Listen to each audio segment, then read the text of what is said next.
We each die countless deaths on the way to the last.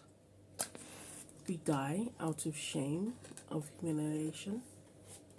We perish out of despair. And of course, we die for love. Clive Barker, Aberrat, Absolute Midnight. Let's talk about the books that I picked for Orilium.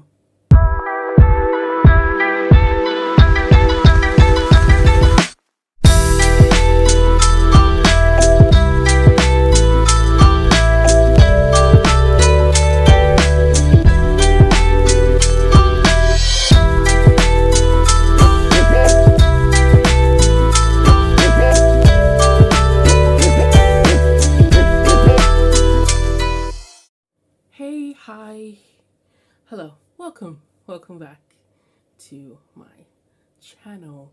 Welcome to my Orilium TBR. It is my Orilium TBR, but I'm going to add one more book at the end of this haul because it is a book that I will be reading. So technically, it's an Orilium plus a TBR video. Let's get started. For the Orilium profession of necromancy, I have to read 8 books this spring equinox. These 8 books all have to do, making them a little more interesting to me, all have to do with death in some way, shape, form, or manner. I will explain as I go through the book. Probably just like a throwaway line to explain why this book was chosen. So let's begin.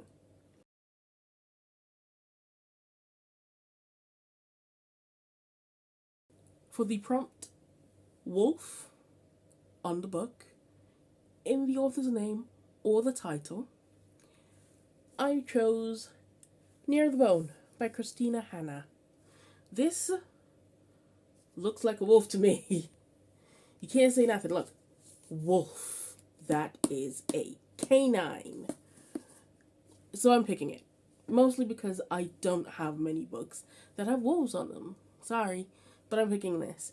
Death comes as a possibility in this book because this is a story of a wife in a secluded cabin with a very abusive husband, and she has to deal with the fact that maybe she won't make it back to civilization alive.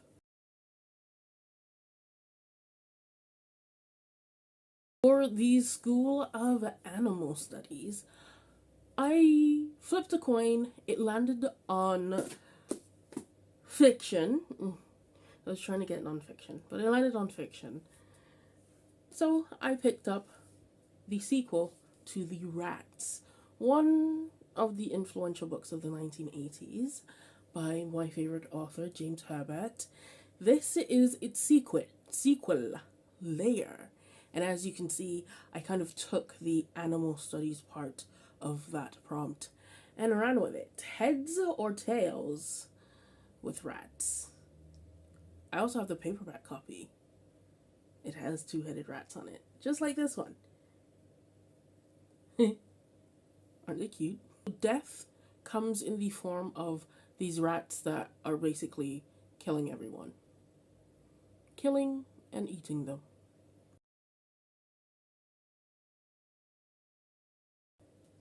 Top shelf, you can see where the book is missing here. This is death in the form of murder. This is Twisted by Steve Cavanaugh. A lot of my favorites are on this list. This is a book, I'm pretty sure, about someone who is said to have committed a murder and they need to catch who they are. And they aren't even sure if they did it, but it has death in it. It has a murder, so I'm reading it.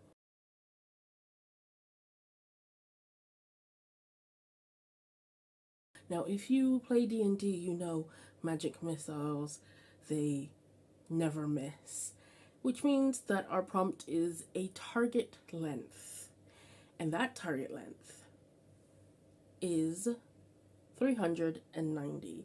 It has to be between 389 to 415. This is his 390. This is Black Lake Manor by Guy Morpuss, and this is all about a murder that takes place in one room with a killer that seems to be able to manipulate time.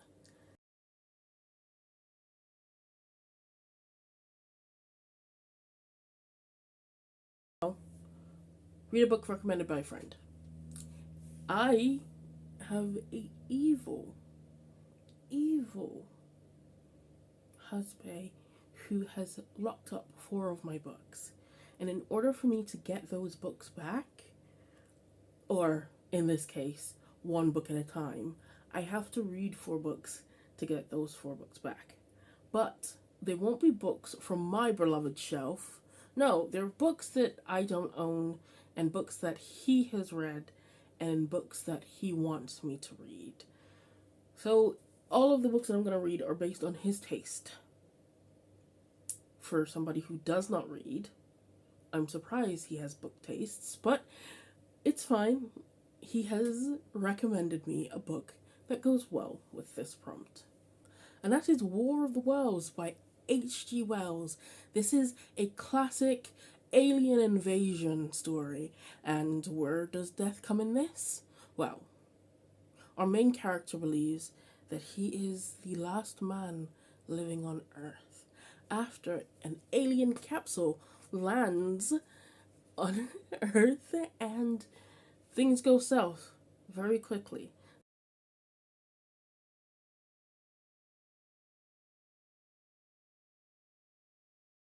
The prompt is close your eyes, shuffle, and pick a book. And I did that. So this is what came out of it. I also almost lost my contact lens. That was a very painful time to do that. This is Full Immersion by Gemma Amor, and death comes in the form of this story, taking the point of view of someone who has died and has found their own dead body in a mud bank. One of my favorite tropes in horror is the life after death story, and I am so looking forward to this novel.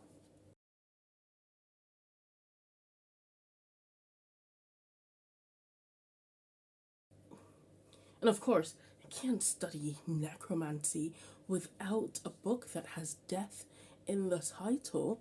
This is The 7 Deaths of Evelyn Hardcastle. 7.5 if you're in the United States. This is by Stuart Turton, and this is all about a man trying to solve the death of the titular Evelyn Hardcastle, and each time he gets a little bit closer because he can jump bodies. So I have a book about a killer who can rewind time, and someone who can solve crimes by jumping into another person's body and experiencing their life for that day in order to solve a crime. Okay. Oh, by the way, a map.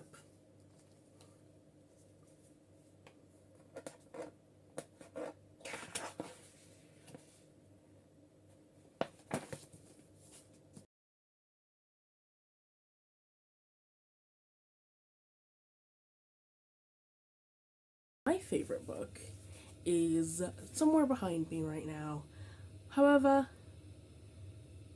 I think I hit the nail on the head with this one. Not only is it a demonology, we can say that these individuals are comparable to demons, but it fits the focus of impersonators, and it is comparable to one of my favorite books, and this is Exquisite Corpse by Puppy Z Brite.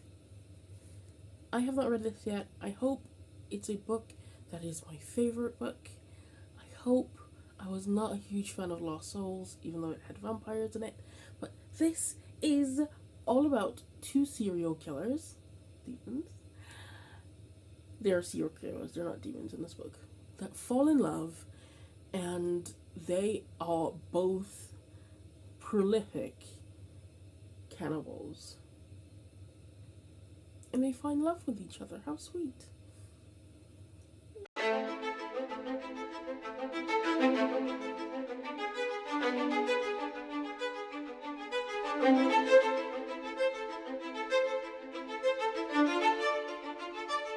I normally do a theology month where I read books about theology in the month of April. I love doing it. I've done it for 2 years in a row, and I'm going to be doing that again for this month.